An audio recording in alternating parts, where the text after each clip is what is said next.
Jamal Reed a perdu sa femme dans un tragique accident de voiture. Pendant 5 ans, il a tenu une promesse sacrée. Envoyer $500 chaque mois à sa belle-mère. Ultime souhait de la femme qu'il aimait. Mais un simple message a semé le doute et l'a poussé à enquêter.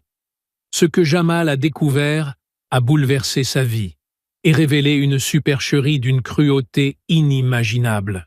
Mais avant de commencer notre histoire, dites-nous en commentaire d'où vous regardez cette vidéo. C'est toujours incroyable de voir jusqu'où nos histoires voyagent. Jamal Reed était assis à la table de la cuisine, le regard fatigué fixé sur l'écran de son téléphone. C'était le 15 mai, et comme chaque 15 du mois depuis 5 ans, il ouvrait l'application de sa banque pour effectuer un virement. $500. Ce n'était pas une somme énorme, mais pour un garagiste de Détroit qui élevait seul sa fille, ça comptait à la fin du mois. Il saisit les coordonnées bancaires de Denise Walker, son ex-belle-mère, et valida l'opération. L'écran afficha un message de confirmation. Jamal poussa un soupir et posa le téléphone sur la table. 5 ans, 60 mois d'affilée, $18 000 envoyés, sans un seul retard, sans une seule omission. « Papa, tu m'emmènes à l'école aujourd'hui » demanda Simone dans le couloir. Elle avait 9 ans, de grands yeux et un sourire qui rappelait à Jamal celui d'Alisha. « Bien sûr, princesse, prends ton sac, on y va. » Il se leva, enfila sa veste en jean et attrapa les clés de la voiture. Sur le chemin de l'école, Simone bavardait avec enthousiasme sur un projet de science qu'elle faisait avec sa meilleure amie. Jamal écoutait, attentif en apparence, mais l'esprit ailleurs. Il pensait à Alisha, comme à chaque fois à cette période du mois. Sa femme était morte dans un accident de voiture 5 ans plus tôt, alors que Simone n'avait que 4 ans. Les funérailles avaient été modestes, douloureuses, inoubliables. Juste avant de mourir, à l'hôpital, blessée mais encore lucide, Alisha lui avait fait une dernière demande. Elle avait serré sa main et murmuré d'une voix faible. « Prends soin de ma mère, Jamal. Elle n'a plus personne. Promets-moi que tu l'aideras. » Et Jamal avait promis. Parce qu'il aimait Alisha. Parce qu'il voulait honorer sa mémoire. Parce que c'était la bonne chose à faire. Denise Walker vivait à Grand Rapids, à environ 2 heures de Détroit. Jamal ne la voyait pas souvent, mais ils échangeaient par SMS. Elle le remerciait toujours pour l'argent, disait qu'elle allait bien, qu'elle priait pour lui et pour sa petite fille. Une relation distante, mais respectueuse. Après avoir déposé Simone à l'école, Jamal retourna au garage où il travaillait. Un grand hangar rempli de voitures à moitié démontées, d'odeurs d'huile et de bruit de clés à molette. Son ami Curtis était sous une vieille Chevrolet, les mains plongées dans le moteur. « Alors, Jamal, t'as envoyé l'argent aujourd'hui » lança Curtis sans sortir de sous la voiture. « Ouais, comme d'hab. Mec, je sais que t'as promis, mais 5 ans, c'est long. T'as jamais pensé à en parler avec la vieille? $500 tous les mois, c'est pas rien. » Jamal attrapa une clé et se mit à travailler sur un radiateur. « J'ai promis à Alisha, Curtis. Je peux pas revenir là-dessus. »« Je comprends, frère. Mais tu dois aussi penser à toi. Et à Simone. » La conversation s'arrêta là, mais les mots de Curtis trottaient dans la tête de Jamal toute la journée. Le soir, alors qu'il préparait le dîner, son téléphone vibra. Un message de Denise. « Salut Jamal. Merci pour le virement d'aujourd'hui, mais j'aimerais te parler du mode de paiement. On peut discuter ?» Jamal fronça les sourcils. En 5 ans, Denise n'avait jamais rien demandé. Il répondit vite. « Bien sûr, Denise. Tu veux changer quoi ?» Quelques minutes passèrent avant la réponse. « Je préfère qu'on en parle au téléphone. Tu peux m'appeler demain après-midi ?» Quelque chose dans ce message le dérangea. Il ne savait pas dire quoi exactement. Peut-être le ton trop formel. Peut-être la demande inattendue. Il rangea le téléphone, tenta de ne pas y penser. Mais le lendemain matin, devant son café, Jamal se mit à revoir leurs anciens échanges. Tous les messages de Denise étaient courts, polis, pleins de gratitude. Mais un détail attira son attention. La signature changeait. Parfois, elle signait Denise, parfois juste D, et parfois rien du tout. Jamal secoua la tête. Il se faisait sûrement des idées, des détails sans importance. Et pourtant, en arrivant au garage, il alla voir Curtis.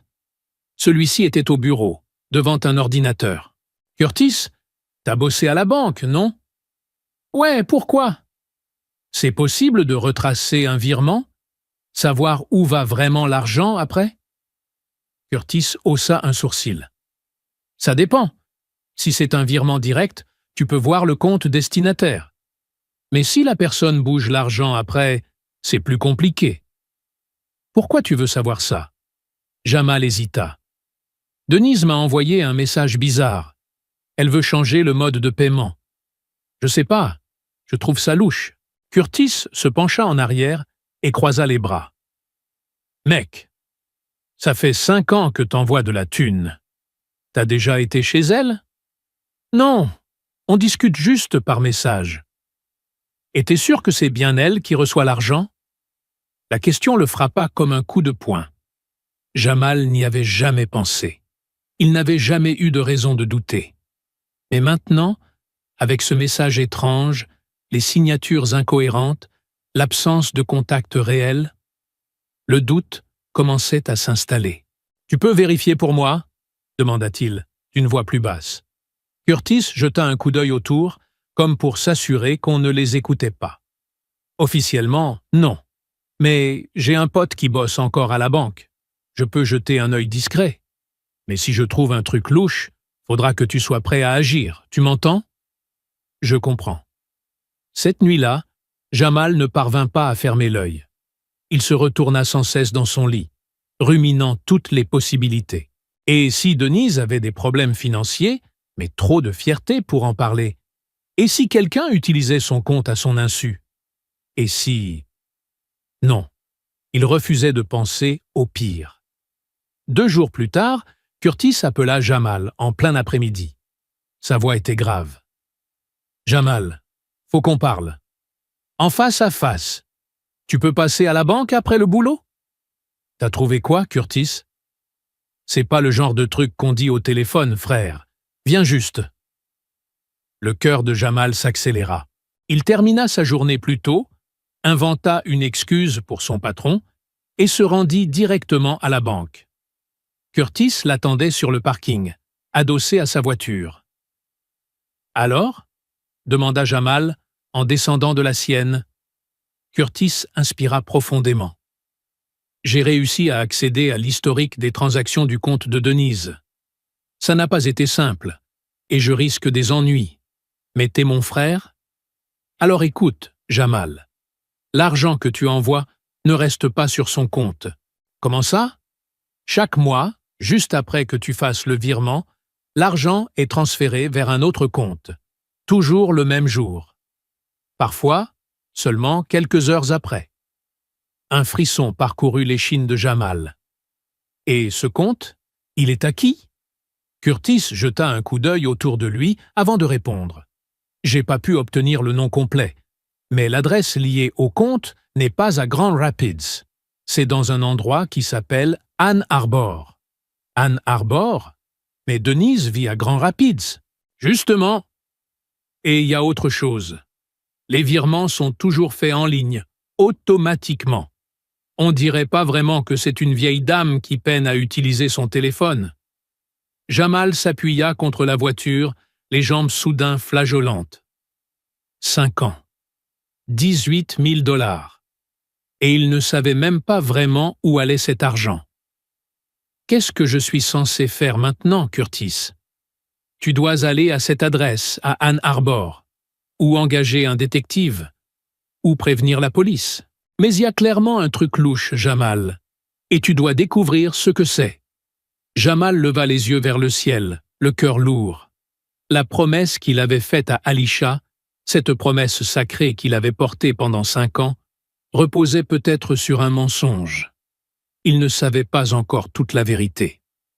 Mais une chose était sûre, il ne pouvait plus ignorer le doute qui grandissait en lui.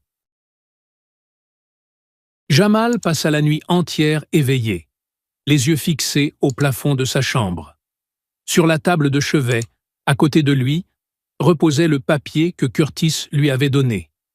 Une adresse à Ann Arbor, un lieu dont il n'avait jamais entendu parler, mais qui semblait désormais détenir toutes les réponses qu'il cherchait. Au petit matin, après avoir déposé Simone à l'école, Jamal appela le garage pour dire qu'il avait un problème familial. Ce n'était pas un mensonge. Il monta dans sa voiture et entra l'adresse dans le GPS. 1h40 de route. Assez de temps pour réfléchir, essayer de mettre de l'ordre dans ses idées, imaginer ce qui l'attendait. Le paysage changeait au fil des kilomètres. Détroit s'éloignait peu à peu, remplacé par des champs et de petites villes tranquilles. Jamal alluma la radio, puis la coupa aussitôt. Il avait besoin de silence, de réfléchir. Que ferait-il une fois arrivé? Frapper à la porte? Se présenter? Et si tout cela n'était qu'un malentendu? Et si Denise avait une explication parfaitement logique à tout ça? Mais au fond de lui, Jamal savait que quelque chose clochait. Ann Arbor était une ville universitaire, pleine de bâtiments charmants, de rues bordées d'arbres et d'étudiants à vélo. L'adresse indiquée par Curtis menait à une résidence simple, pas très loin du centre. Jamal se gara devant et resta assis dans la voiture quelques minutes, observant les lieux. L'immeuble avait 3 étages, des murs en briques rouges, quelques fenêtres décorées de pots de fleurs. Rien d'étrange. Un endroit banal, calme. Rien qui ne laisse présager le moindre mystère. Il inspira profondément et sortit de la voiture. Vérifia de nouveau le papier. Appartement 2B. Il entra dans l'immeuble, monta les escaliers et s'arrêta devant la porte. Son cœur battait si fort qu'il en entendait les pulsations dans ses oreilles. Il leva la main pour frapper, mais avant qu'il ne touche la porte, celle-ci s'ouvrit, et le monde de Jamal s'écroula. Sur le seuil, une main sur la poignée, l'autre tenant un sac de course, se tenait Alisha, sa femme. La femme qu'il avait enterrée 5 ans plus tôt. Celle qu'il avait pleuré toutes les nuits pendant des mois. Celle qu'il avait juré de ne jamais oublier. Elle était là, devant lui, vivante, en bonne santé, et très enceinte. Alisha devint blême. Le sac tomba de ses mains, des fruits roulèrent sur le sol du couloir. « Jamal » murmura-t-elle, la voix tremblante. « Qu'est-ce que tu fais ici ?» Jamal ne parvint pas à parler, ni à bouger. Il resta figé, les yeux rivés sur elle, essayant de comprendre comment cela pouvait être réel. Comment une personne morte pouvait se tenir vivante devant lui. « Tu es morte », finit-il par dire, la voix brisée. « Je t'ai enterrée, Alisha. J'ai vu ton corps. J'ai tenu l'urne avec tes cendres. » Alisha ferma les yeux, porta une main à sa bouche.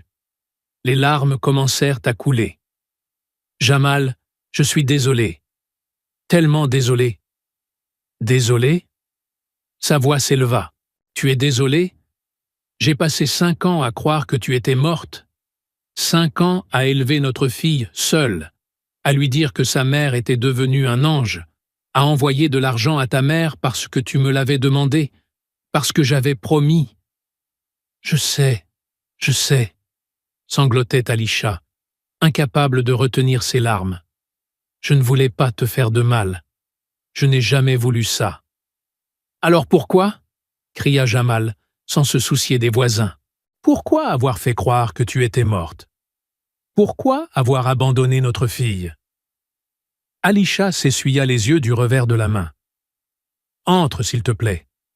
On ne peut pas parler ici, dans le couloir. »« Je n'entrerai nulle part. Tu vas m'expliquer. Maintenant, ici. » Elle inspira profondément, tremblante. « J'étais malheureuse, Jamal. Vraiment malheureuse. Je me sentais piégée dans notre mariage, piégée à Détroit, piégée dans cette vie. Je ne voyais pas d'issue sans te blesser, sans blesser Simone. Alors ma mère, elle a eu une idée. »« Ta mère ?» Le sang de Jamal se glaça. C'est Denise qui a organisé tout ça? Alisha acquiesça, les yeux baissés. Elle connaissait des gens capables de falsifier des papiers, un certificat de décès, des dossiers hospitaliers. On a tout planifié. L'accident de voiture était une mise en scène. Le corps que tu as vu à l'hôpital, ce n'était pas moi. C'était une femme sans famille, dont personne n'avait réclamé le corps. Les cendres, ce n'étaient pas les miennes non plus. Jamal recula, s'adossant au mur du couloir. Il se sentit vaciller. Tu as simulé ta propre mort. Tu m'as laissé croire que tu étais morte. Pourquoi, Alisha? Juste parce que tu étais malheureuse? Je sais que c'est horrible, injustifiable. Mais j'étais désespéré. Je ne savais pas comment m'en sortir autrement. Et l'argent? Demanda Jamal, la voix tremblante de rage. Les 500 $ que je t'envoyais chaque mois pendant 5 ans. C'était pour toi, pas vrai? Alisha garda le silence, le regard baissé. C'était pour toi, hurla Jamal. Toi et ta mère avez monté tout ce plan pour que je continue à payer vos factures pendant que tu faisais semblant d'être morte? Qui est le père de cet enfant, Alisha? Qui est l'homme avec qui tu vis maintenant? Jamal, je t'en supplie. Non. Me supplie pas. Tu n'as plus le droit de me demander quoi que ce soit. Il recula, descendit les escaliers en trombe. Alisha l'appela, cria son nom, mais il ne se retourna pas. Jamal monta dans sa voiture et démarra à toute vitesse, les mains tremblantes sur le volant. Il roula sans but pendant quelques minutes, puis s'arrêta sur le parking désert d'une station-service. Il posa sa tête contre le volant et éclata en sanglots. Des sanglots bruyants, incontrôlables. 5 ans de deuil, de douleur, de culpabilité. 5 ans à porter le poids d'une promesse qui n'aurait jamais dû exister. Et tout cela n'était qu'un mensonge. Il sortit son téléphone et appela Curtis. « Jamal? Alors? Qu'est-ce que t'as découvert? » « Elle est vivante, Curtis, » dit Jamal, la voix brisée. « Alisha est vivante. Je viens de lui parler. Elle est enceinte d'un autre homme et vit à Ann Arbor. Depuis le début, tout était un mensonge. » Curtis resta silencieux quelques secondes. « Mec, je sais même pas quoi te dire. C'est de la folie. J'ai besoin de ton aide. Il me faut des preuves. Des documents, des enregistrements, tout ce que tu peux trouver. Si elle a falsifié sa mort, c'est un crime, non? Ouais, gros. C'est grave. Fraude, faux et usage de faux, escroquerie. Elle peut finir derrière les barreaux. Et sa mère aussi. Alors aide-moi à prouver tout ça. Je veux qu'elle paie pour ce qu'elles ont fait. T'inquiète, on va trouver tout ce qu'il faut. Mais Jamal, tu tiens le coup? Jamal s'essuya le visage. Non, mais je vais m'en sortir. Parce que maintenant je connais la vérité. Et aussi douloureuse soit-elle, la vérité vaut toujours mieux qu'un mensonge. Quand il raccrocha, Jamal leva les yeux vers le ciel. Le soleil commençait à se coucher, teintant l'horizon d'orange et de rose. Il pensa à Simone, à sa fille qu'il avait élevée seule, convaincu que sa mère était au ciel à veiller sur elle. Il pensa à toutes les nuits passées à pleurer, à se reprocher de ne pas avoir su la sauver, à se demander s'il avait été un mari assez bon. Et tout cela avait été orchestré par 2 femmes qu'il aimait et en qui il avait une confiance aveugle. Jamal redémarra la voiture et prit la route de Detroit. Il avait encore beaucoup à faire. Les jours suivants furent les plus difficiles de la vie de Jamal. Il continuait sa routine comme si de rien n'était. Il emmenait Simone à l'école, travaillait au garage, préparait le dîner, l'aidait avec ses devoirs. Mais, à l'intérieur, il était brisé. Chaque fois qu'il regardait sa fille, il voyait le visage d'Alisha. Et ça faisait mal, d'une douleur qu'il n'aurait jamais cru possible. Mais Jamal savait qu'il ne pouvait pas s'effondrer. Pas maintenant. Il avait une mission. Et cette fois, ce n'était ni par amour, ni par loyauté. C'était pour la justice. Curtis lui avait recommandé un détective privé du nom de Richard Moss, un homme d'une 50aine d'années, spécialisé dans les affaires de fraude.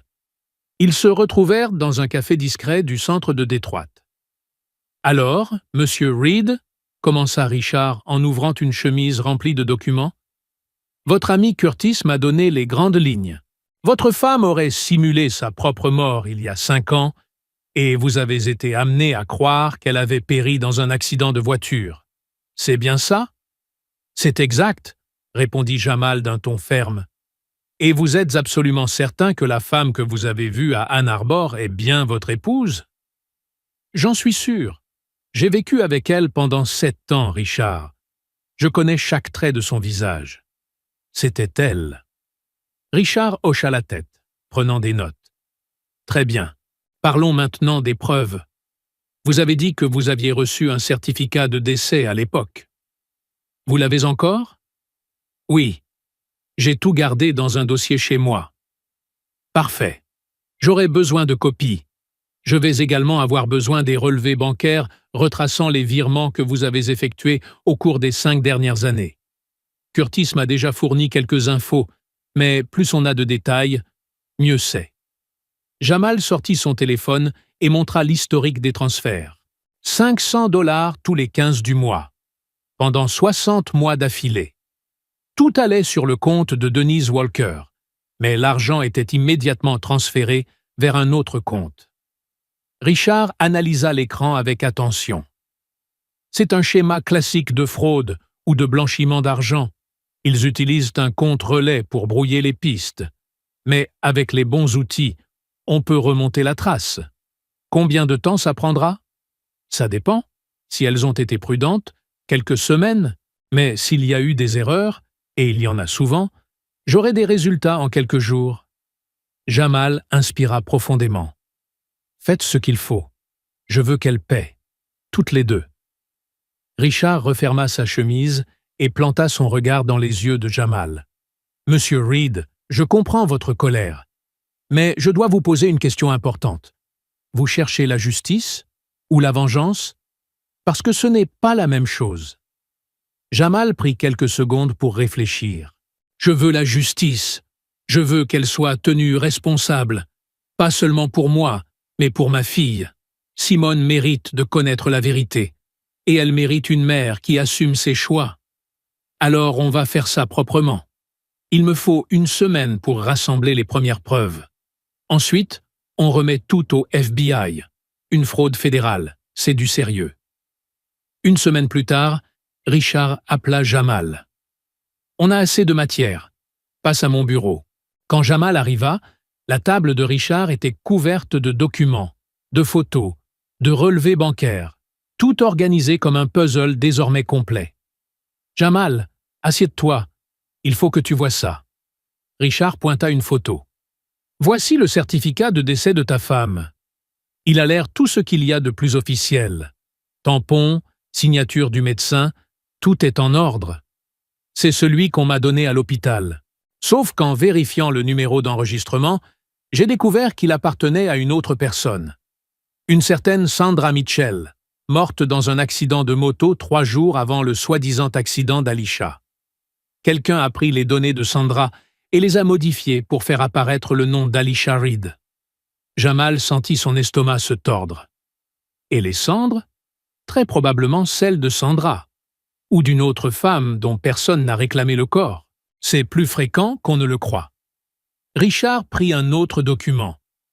Et maintenant, la partie intéressante.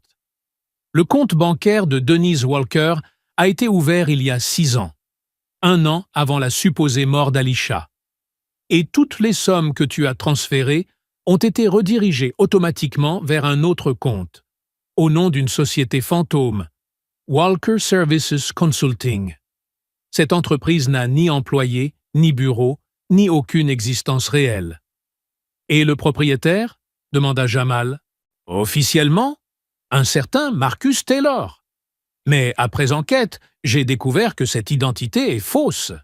Son numéro de sécurité sociale appartient à un homme mort il y a 10 ans. Jamal, tu n'es pas la seule victime. J'ai identifié au moins 4 autres personnes qui ont été piégées de la même manière. Des histoires différentes, mais toujours le même schéma. Quelqu'un simule un décès et la famille continue d'envoyer de l'argent croyant aider. Jamal était sous le choc. C'est donc une opération à grande échelle? Oui. Et bien organisée. J'ai déjà transmis tout le dossier au FBI. Ils vont lancer une enquête fédérale. Mais avant cela, j'ai besoin que tu fasses quelque chose pour nous. Quoi? Richard sortit un petit enregistreur et le posa sur la table. Vous allez contacter Denise. Vous lui direz que vous êtes au courant des virements et que vous voulez lui parler en personne. Lorsqu'elle acceptera, vous la retrouverez dans un lieu public. Vous porterez cet enregistreur discrètement et vous la ferez avouer toute l'histoire. Avec un aveu enregistré, le FBI aura tout ce qu'il faut pour l'arrêter immédiatement et commencer à démanteler le réseau. « Et si elle refuse de parler ?» demanda Jamal. « Elle ne refusera pas. Les gens comme elle pensent toujours pouvoir s'en sortir avec quelques mots bien placés. Elle va tenter de vous convaincre de continuer à payer, ou elle vous menacera. Dans les 2 cas, ça nous donnera ce qu'il faut. » Jamal prit l'enregistreur et le fixa longuement. « On fait ça quand? » ?»« Demain. Le plus tôt sera le mieux. » Ce soir-là, Jamal envoya un message à Denise. « On doit parler. J'ai découvert pour les virements. Retrouve-moi demain à Grand Rapids. Je n'implique pas encore la police, mais j'ai besoin de réponses. » La réponse arriva une demi-heure plus tard. « D'accord. Retrouvons-nous au parc près de chez moi. Midi. » Le lendemain matin, Jamal glissa l'enregistreur dans la poche intérieure de sa veste, le testa 2 fois pour s'assurer qu'il fonctionnait bien, puis prit la route vers Grand Rapids. Richard et 2 agents du FBI étaient déjà en place, répartis dans des voitures banalisées autour du parc, attendant le signal. Denise était assise sur un banc, en train de nourrir les pigeons. Lorsqu'elle vit Jamal approcher, elle lui sourit. Un sourire forcé, artificiel. « Jamal, mon cher, ça fait plaisir de te voir après tout ce temps. » Jamal s'assit à côté d'elle, gardant un ton calme et maîtrisé. « Allons droit au but, Denise. Je sais qu'Alisha n'est pas morte. Je l'ai vue. À Ann Arbor. Enceinte. » Le sourire de Denise disparut aussitôt. Elle jeta un regard nerveux autour d'eux. « Jamal, laisse-moi t'expliquer. »« Non. Tu vas me dire la vérité. Comment vous avez monté ça? Depuis combien de temps c'était prévu? Et combien de personnes vous avez escroqué? » Denise soupira profondément. « C'était son idée, Jamal. Alisha est venue me voir, désespérée. Elle ne supportait plus sa vie. Je n'ai fait qu'aider ma fille. »« Aider? Tu l'as aidée à simuler sa mort? À me voler pendant 5 ans? Ce n'était pas du vol. Tu avais promis de m'aider. Tu m'avais juré de prendre soin de moi. J'ai promis parce que je croyais que ma femme était morte. Parce que tu m'as fait croire à ce mensonge. » Denise croisa les bras. « Écoute, Jamal. Si tu vas voir la police, tu n'y gagneras rien. Alisha dira que tu l'as maltraitée, que tu étais violent, qu'elle a dû fuir pour survivre. Ce sera ta parole contre la sienne. Tu es en train de me menacer? Je te protège. Continue à envoyer l'argent. Oublie ce que tu as vu. Et tout le monde y trouve son compte. » Jamal se leva. « Je n'oublierai rien, Denise. Et tu vas payer pour ça. » Il fit alors discrètement le signal convenu. En quelques secondes, 3 voitures noires encerclèrent le parc, et des agents du FBI en sortirent, armés de gilets pare-balles et montrant leurs insignes. « Denise Walker, vous êtes en état d'arrestation pour fraude fédérale, falsification de documents et escroquerie. » Denise tenta de fuir, mais elle fut rapidement immobilisée. Elle criait, pleurait, suppliait. Mais c'était trop tard. Jamal quitta le parc sans se retourner. L'enregistrement était sécurisé.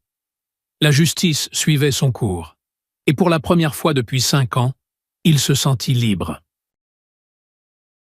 Les semaines qui suivirent furent un véritable tourbillon d'interviews, d'auditions et d'articles de presse. L'histoire de Jamal Reed, cet homme qui découvrit que sa femme morte était en réalité vivante, fit la une des journaux à l'échelle nationale. Des journalistes l'appelaient tous les jours. Des voisins qu'il connaissait à peine venaient lui témoigner leur soutien. Et Simone, sa fille de 9 ans, commença à poser des questions. « Papa, pourquoi tout le monde parle de toi à la télé ?» demanda-t-elle un soir, alors qu'il mangeait des spaghettis aux boulettes. Jamal éteignit la télévision et s'assit près d'elle. « Simone, il faut qu'on parle de quelque chose d'important. C'est au sujet de ta maman. » Les yeux de Simone s'éclairèrent. « Maman? Tu l'as vue au ciel? »« Non, princesse. En fait, ta maman n'est pas au ciel. Elle est en vie. » Simone fronça les sourcils, confuse. « Comment ça? Tu m'as dit qu'elle était devenue un ange? » « Je sais. Et je suis désolé de t'avoir dit ça. Mais moi aussi, je le croyais. Ta maman, elle a fait quelque chose de très grave. Elle a fait semblant d'être morte parce qu'elle voulait partir et commencer une nouvelle vie ailleurs. Et ta grand-mère l'a aidée à faire ça. » Simone resta silencieuse quelques instants, tentant de comprendre. Puis, des larmes commencèrent à couler sur ses joues. « Maman ne m'aimait pas? C'est pour ça qu'elle est partie ?» Jamal serra sa fille fort contre lui. « Non, Simone, ce n'est pas ça. Parfois, les adultes prennent de très mauvaises décisions. Ça ne veut pas dire qu'elle ne t'aimait pas. Ça veut dire qu'elle était perdue et qu'elle a fait quelque chose qu'elle n'aurait jamais dû faire. Mais moi, je serai toujours là pour toi. Toujours. » Simone pleura dans les bras de son père. Et Jamal pleura aussi. Pas de tristesse, mais de soulagement. Parce que pour la première fois depuis 5 ans, il pouvait être honnête avec sa fille. Il pouvait enfin lui dire la vérité, aussi douloureuse soit-elle. Pendant ce temps, l'affaire était entre les mains de la justice fédérale.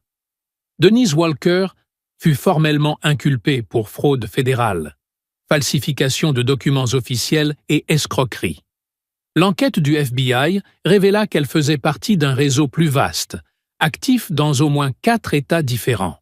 Un groupe spécialisé dans la création de fausses identités, de faux certificats de décès et dans la gestion de comptes bancaires fictifs. Au total, 17 victimes furent identifiées. Des personnes qui, comme Jamal, pensaient aider un proche disparu, alors qu'en réalité, elles finançaient une organisation criminelle. Le montant total détourné s'élevait à près de 500 000 $. Alicia Reed, désormais connue sous le faux nom de Alicia Carter, fut arrêtée à son domicile à Ann Arbor. Au moment de son arrestation, elle était enceinte de 8 mois. Les agents agirent avec précaution, mais sans faiblesse. Elle tenta de se défendre, en affirmant qu'elle avait été victime de violences conjugales, que Jamal l'avait maltraitée et qu'elle avait dû fuir pour sauver sa vie. Mais l'enquête révéla qu'il n'existait aucune preuve de ces accusations.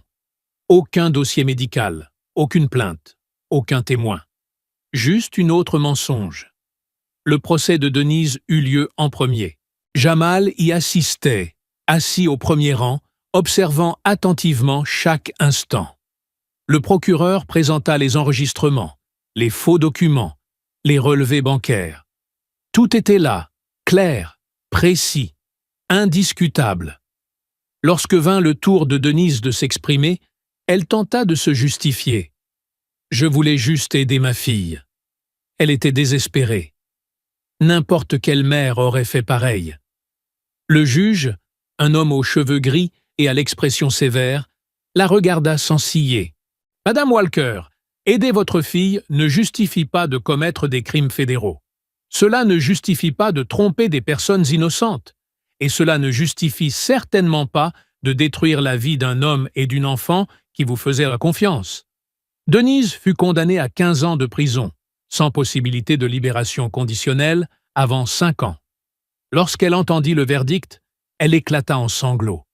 Mais Jamal ne ressentit aucune pitié, seulement un profond sentiment de justice.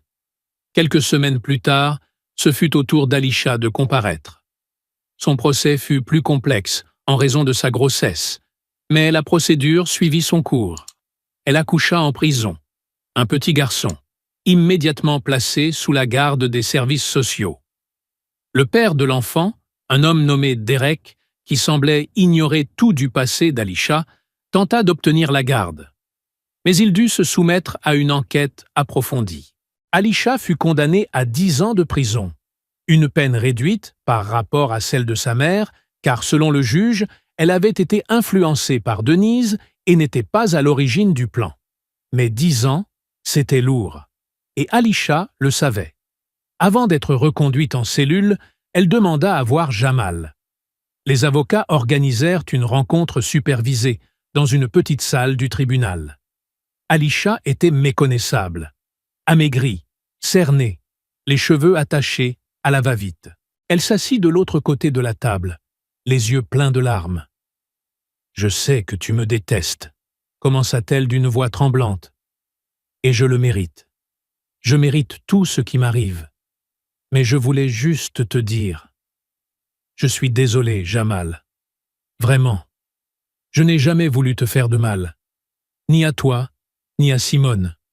Je me suis perdu. » Jamal resta silencieux un long moment. Il regardait cette femme qu'il avait aimée, à qui il avait promis fidélité, pour qui il avait pleuré pendant des années. Et il ne ressentait ni haine, ni amour, juste du vide. « Tu ne m'as pas seulement blessé, Alisha, » dit-il calmement. « Tu as détruit 5 ans de ma vie. Tu as laissé notre fille croire que sa mère était morte. Tu lui as volé la chance d'avoir une mère présente. Et tout ça, parce que tu étais perdu? Non, tu as fait des choix. Et maintenant, tu en assumes les conséquences. »« Simone, elle va bien ?» demanda Alisha, en larmes.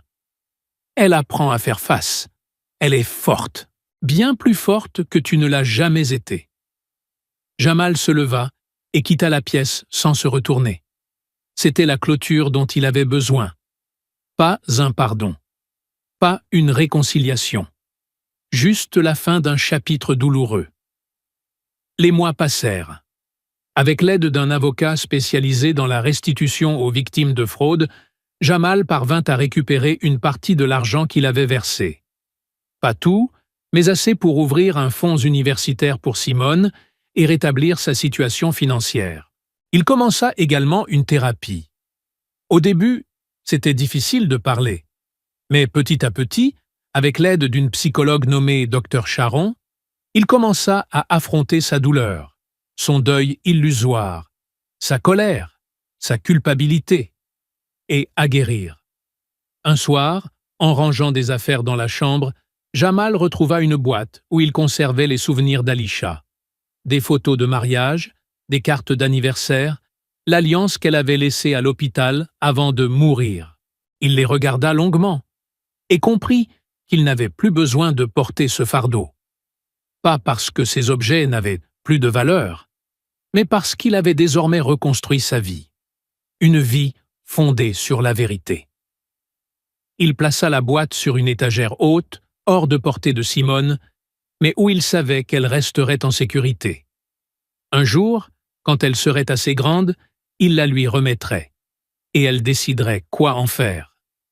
Ce soir-là, après avoir bordé sa fille, Jamal sortit sur le balcon. Le ciel était clair, parsemé d'étoiles. Il inspira profondément, laissant l'air frais remplir ses poumons.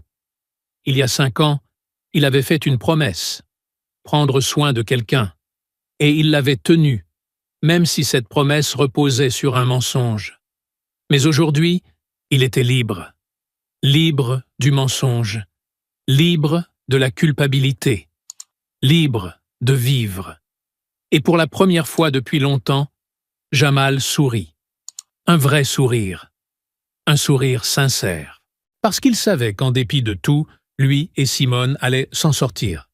Ensemble, ils allèrent bâtir une nouvelle vie. Une vie honnête. Une vie où la vérité avait plus de valeur que n'importe quelle promesse. Et vous?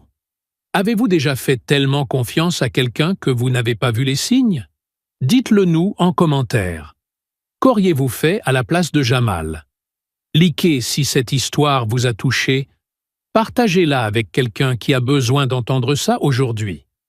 Votre interaction permet à cette vidéo d'atteindre encore plus de monde. À très bientôt pour une nouvelle histoire.